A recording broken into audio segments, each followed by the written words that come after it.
Worship me! Hi there, and welcome back to our channel. The Stand screen adaptation is an embodiment of King's prose. When 99% of the planet's population dies from a new super deadly and super contagious disease, the next thing to expect is the coming of the devil incarnate. Pretty screwed up, isn't it? How the rest of the events unfold is not what you would first think of if someone asked you about the series' premise. Make sure you stick around because today we'll be talking about everything we know about The Stand Season 2. But before we get into the video, don't forget to leave a like and subscribe to the channel with notifications turned on so you don't miss any of the new videos we post. If you're not fed up with the global health situation topics yet, then this might be right up your street. It may have become our second nature to keep finding references to the global pandemic we've been facing since March 2020. Global health situations are nothing new if you look at history. However, this story continues and unfolds in a less orthodox way. The survivors of the disaster that killed billions of people naturally form groups to form two larger settlements in the United States. The first one, located in Boulder, Colorado, is centered around the figure of a 108-year-old Abigail, a black nursing home resident who manifests herself in dreams and draws them to her. The second settlement is in Las Vegas, Nevada, on the other side of the Rocky Mountain Range. There, too, the charismatic leader leads the way in as the mysterious Randall Flagg, also known as the Dark Man, who's the personification of evil and vice. Both Abigail and Flagg have various paranormal or divine abilities and ultimately personify and lead good and evil's broad forces. Will this be the central theme for Season 2? Watch all the way through because you don't want to miss the juicy info we've managed to dig up for you. Now, let's take a look at what we've been able to deduce from Season 1 and how it might tie in with Season 2. The composition offers us the fate of various characters that make up the societies forming in Boulder and Las Vegas. Most of the space is devoted to the members of a peculiar executive council with the older woman Abigail, a kind of government of this small community. The first part is about individual heroes' struggle for survival or situations associated with the settlement's management. However, the plot's central axis is the fight, as mentioned earlier, between good and evil, i.e. Abigail and her anointed Randall Flagg. The contest is what makes the series. It's looking likely that the next season will show the trials and tribulations of the tribe's members who endured and survived. The first weeks or months of the struggle for survival in a world crushed by a murderous germ are presented in a gripping and quite pleasant way before things go south. The battles are captivating and perplexing as there are mixed elements of the ordinary and the paranormal. Sometimes the deus ex machina seems to take over, which may not be everyone's cup of tea, though this is what makes up for the potential and how Season 2 might unfold. Don't you think that from a certain point nothing keeps coming together? The characters are pushing forward, the viewer wonders what could prevent an inevitable defeat and how individual threads will develop. We grow suspicious throughout Season 1, so will we get any answers in Season 2? Season 2 might unveil the mysteries, the existence of which has been strongly suggested. Could this also mean that Stephen King will write Season 2? The series gradually builds up the excitement and promises that you can expect the masks to fall in just a moment, and with them, our jaws. All of this for nothing because the ending doesn't bring us any peace. Some argue that the ending cut short, to the surprise of the viewers. Did you know that since the book's publication in 1978, author Stephen King has come up with 3 different endings for The Stand? What's more is that he wrote the final episode of the miniseries. The differences reflect a writer who's in an evolving relationship with the world around him, which is what we got to experience. If Stephen King feels a boost of inspiration, maybe he fancies throwing a spanner in the works to turn the action up a notch. We know that King is all about challenging authority. Next up, we want to sync up where we can hope to watch The Stand Season 2.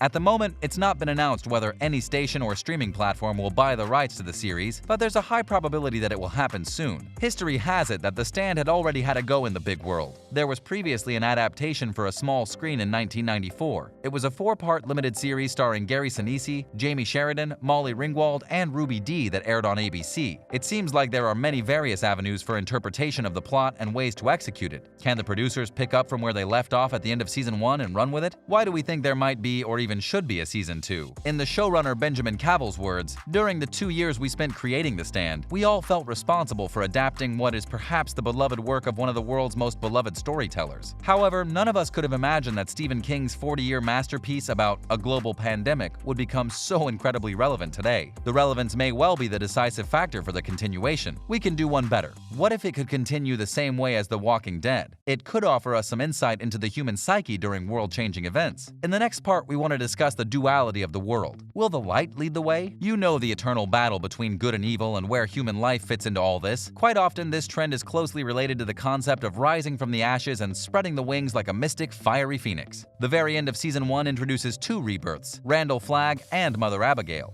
The girl who watched the tribe from the corn is now caring for Franny's baby and tends to Franny's wounds. Doesn't something strike you here? The resemblance between her and the now dead leader of the good guys is uncanny. She even knows their names. She's the force of good, sending the new family off with the profound realization that the light is still lit and will guide the people like a beacon in the dark. She embodies and represents hope, the quality everyone is so desperate for. The other rebirth is Flag. There has to be a balance in this world, and since the dawn of time there's been both good and evil. Plus, no one would watch a series if it was just idle honeymoon and chamomile tea when you think about it. That's just a bit too vanilla for our liking, don't you think? King teleported us to the ending of his 1990 edition, reviving Flag amongst the natives who worship him as a god at the first demonstration of his power. This version of Flag is naked, kind of aloof with a thick air of arrogance. He's up to no good, that's for sure. Lo and behold, these two are a worthy match. Like Archangel Gabriel is the counterpart to Lucifer, so is the young girl to Flag. What's interesting to note is that this young girl in Nebraska does not exist in any previous versions of the story. In this scenario, King took away a little bit of Flag's threat. Season 2 may well make this a central part of the continuation and build the tension to grip our hearts. It doesn't bode well that Flag is gathering a batch of blind, fated followers, but he's not doing so without an adversary wielding the light in this world. This was not a random literary treatment that King applied there. Neither did he do it for the hell of it. He grabbed the bull by its horns to streamline some of his more potent themes of good and evil equilibrium. Is this the bargaining chip to hook all the landmark fans of both previous versions of the book so they can't help but binge watch the series? Let's take a moment to appreciate Franny Goldsmith's agency she so deserves. The wheel turns, both Franny and Mother Abigail say in this finale, a phrase baked deep into its structure. What has happened will happen again, but there's always hope that the good guys will win out in the end. The few who survived are lost in the new post-apocalyptic world, which adds a sense of dread. Nonetheless, they begin to dream. Biblical visions show them the way, announcing the appearance of the messenger of good and evil. It then boils down to everyone having to choose which side they're on.